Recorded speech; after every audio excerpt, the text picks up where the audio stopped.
Kalau lo buka Twitter atau Threads, lo bakal kira Hungry itu salah satu brand yang paling dibenci di Indonesia. Tapi, kabarnya, omset mereka hampir 1 triliun rupiah setahun. Omsetnya bisa tiba-tiba jadi sekitar 80 M ya, per bulannya. Dan mereka udah buka lebih dari 150 outlet. Gimana ceritanya brand yang katanya dibenci bisa segede ini?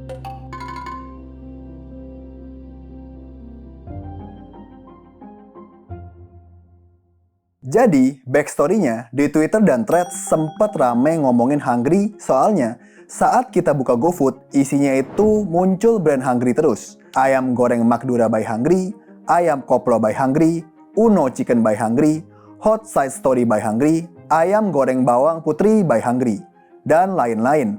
Kalau kita cari di Google Maps Hungry, kalian bisa lihat satu cabang itu bisa ada 4 brand.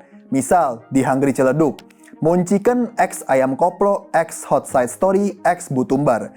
Gimana caranya brand yang lagi rame di sosmed ini bisa mencapai omset 1 triliun? Kungfunya Hungry itu sebenarnya sederhana. Mereka sangat memahami customer journey. Kita tarik dari ujung, perusahaan dapat banyak cuan gara-gara customer checkout. Customer checkout soalnya dia klik restoran kita. Restoran kita diklik soalnya restoran kita muncul di GoFood. Jadi, kalau kita bisa ngehack ini, supaya restoran kita bukan cuma muncul 1 kali saat customer search, tapi 10 kali, probabilitas untuk orang klik restoran kita meningkat. Probabilitas untuk customer checkout juga meningkat. Jadi, objektifnya adalah mendominasi digital real estate, alias ngepenuhin halaman pertama food delivery di platform kayak GoFood atau GrabFood. Tapi, ada sebuah perdebatan. Nggak fokus dong kalau gitu. Kan kalau kita bikin sesuatu harus fokus di satu brand. Gimana caranya mencah belah fokus sampai bikin 10 restoran yang berbeda? Nah, ini yang dinamakan brand proliferation. Terminologi ini ditemukan sama seorang profesor di MIT, di mana dia menemukan satu perusahaan di Amerika, Kellogg, itu sengaja bikin banyak brand bukan karena marketing, tapi buat menuhin rak supermarket biar nggak ada celah buat kompetitor masuk. Jadi, brand proliferation ini udah sering dilakukan di mana-mana ya. Kalau kalian tahu Prada, Versace, Burberry, Tiffany, Bulgari, atau Giorgio Armani, kacamata itu semua dibikin oleh Luxottica melalui licensing maupun akuisisi brand existing. Indofood juga sama. Mereka mendominasi market mie instan melalui Indomie, Supermie, Sarimi, Popmie, Sakura, dan mie telur cap 3 ayam. Target market dan posisi yang diambil itu berbeda-beda. Hungry persis lagi mainin strategi ini. Hungry punya belasan brand dan 12 diantaranya itu semuanya ayam. Ayam Korea, Moon Chicken. Ayam tradisional, Butumbar. Ayam geprek, ayam koplo. Ayam Nashville, Hot Side Story. Tiap subkategori ayam goreng yang masuk akal sudah diokupai sama mereka. Dan ayam ini adalah market utama di market food delivery Indonesia. Jadi, ayam ini adalah market yang sangat menarik dan mereka benar-benar fokusin ayam sebagai expertise mereka. Mereka buang brand Pizza Gang, soalnya sama kayak Luxottica, itu fokus di eyewear. Indomie itu fokus di mie, Hungry itu fokus di ayam untuk food delivery-nya. Dan gara-gara dia sering muncul di GrabFood atau GoFood, brand Hungry semakin kelihatan sama pengguna. Lebih banyak transaksi yang terjadi, platform food delivery menilai orang suka dengan brandnya. Dan secara logika akan dipush ke atas. Jadi, ini ya resep yang Hungry selalu terapkan. Dan hasilnya sukses. Di salah satu podcast, ownernya, Abraham Victor, tidak menyanggah saat ditanya kisaran omset Hungry per bulan itu 80 miliar.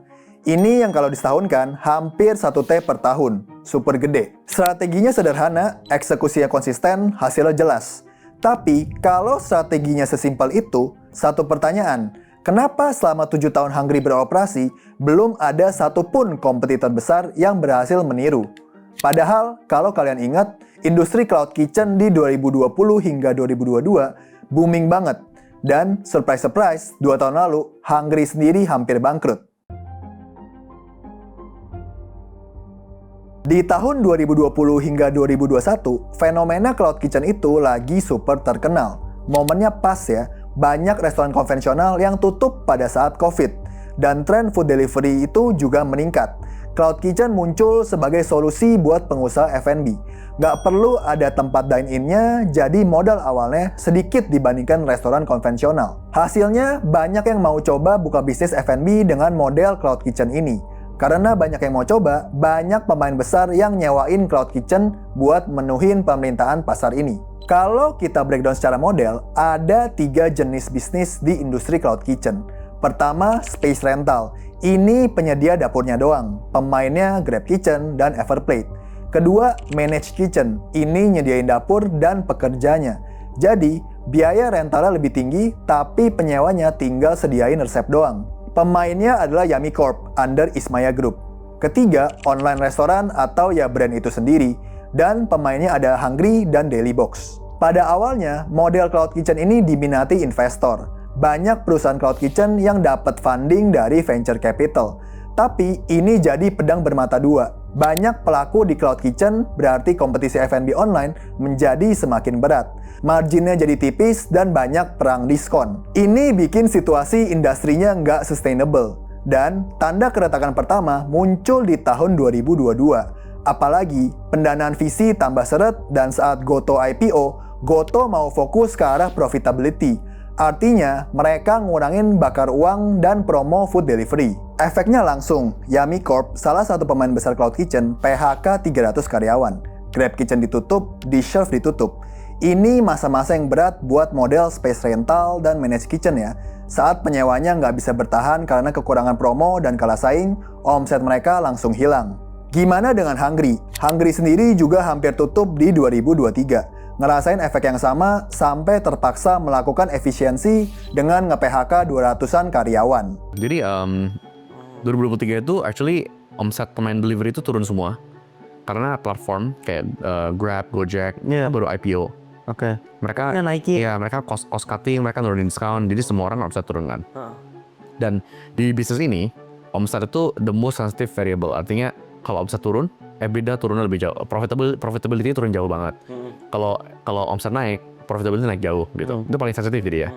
Jadi ketika omset turun itu kita benar-benar setengah mati pusingnya. Tapi Hungry berhasil survive karena beberapa hal. Pertama, mereka dapat supply funding tambahan sebelum Tech Winter.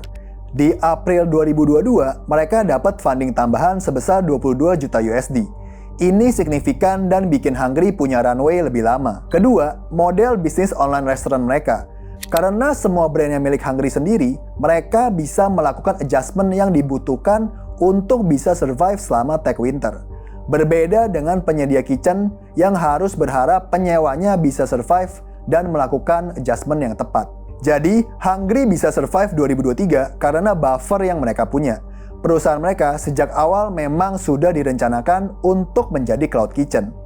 Tapi, bukan artinya setelah melewati tantangan berat di 2023, bisnis mereka menjadi lebih mudah. Tetap ada ancaman baru, dan ancaman berikutnya datang dari arah yang lebih nggak terduga. Hungry sangat mendominasi GoFood dan GrabFood. Tentu itu sebuah hal yang well executed dan strateginya tepat. Tetapi itu juga menimbulkan resiko. Yang pertama, platform crackdown. Brand proliferation di kategori food delivery ini sudah kejadian di berbagai negara ya. Misal di US, Uber Eats secara terang-terangan nyebut praktik ini sebagai platform hacking dan udah hapus lebih dari 8.000 listing virtual brand dari aplikasi mereka. DoorDash bikin peraturan setiap brand di alamat fisik yang sama harus punya minimum 50% menu yang berbeda. Dan kalau enggak, di delisting. GrabHub juga sama, mereka mulai ngitungin berapa banyak brand yang keluar dari satu alamat tanpa perbedaan menu yang signifikan dan nge-flag yang terlalu banyak. Orang-orang di sosmed kayak Threads juga pada komplain gara-gara banyak brand Hungry yang nutupin brand lain. Ditambah, karena fokusnya pada ayam semua, orang juga pada komplain kayak ngapain dipisah, jadi repot mesennya beda-beda. Nah, kita nggak tahu ya apakah food delivery di Indonesia bakal ikut terapin peraturan seperti di US. Kasus Hungry sendiri juga lumayan di tengah-tengah ya. Dibilang produknya sama juga enggak, karena ayam goreng Korea Moon Chicken pasti rasanya jelas berbeda dengan ayam Butumbar. Tapi jelas base-nya itu sama-sama ayam goreng. Kalau peraturan ini beneran diterapkan di food delivery Indonesia, ini bisa jadi tantangan buat Hungry dan mereka harus muter otak untuk strategi apa yang harus dilakukan selanjutnya. Ancaman kedua yaitu operational ceiling. Bayangin, satu outlet Hungry produksi lebih dari 1000 porsi per hari dari belasan brand sekaligus. Driver ojol di sosmed konsisten ngeluh nunggu 30-60 menit di outlet Hungry. Customer pun jadi ikutan nunggu. Nah, ini yang batasin scaling. Bukan kompetisi, bukan platform, tapi kemampuan satu dapur untuk ngeluarin makanan secara cepat dan konsisten. Twitter dan Threads memang sempat ngeremehin Hungry. Tapi di sisi lain, Hungry ini unik karena dia adalah sedikit dari banyak perusahaan startup F&B yang mampu bertahan selama 7 tahun, ngelewatin tech winter dan kematian hype cloud kitchen. Di podcast, founder Hungry menjelaskan visi ke depan yang sangat panjang. Dia sendiri sebut target dia adalah bawa Hungry ke ranah global dan mau bangun Hungry sebagai brand internasional. Saat ini, Hungry sudah mendapatkan total funding hampir 50 juta USD, termasuk funding paling terakhir di Oktober 2025 sebesar 10,5 juta USD. Dan sekarang, Hungry lagi proses persiapan ekspansi ke Malaysia.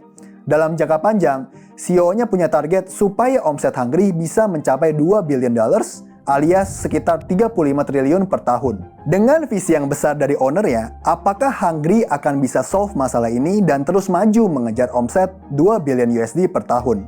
Apakah rencana ekspansinya ke Malaysia akan berhasil? Kita terus berharap ya, supaya ada bisnis Indonesia yang mampu bersaing di level internasional. Gimana pendapat kalian tentang Hungry? Anyway, kalau lo mau tahu alasan rupiah melemah secara konsisten dalam jangka panjang, lo bisa klik di sini. Atau kalau lo mau belajar tentang dunia saham, lo bisa klik di sini. Thank you and see you guys in the next video.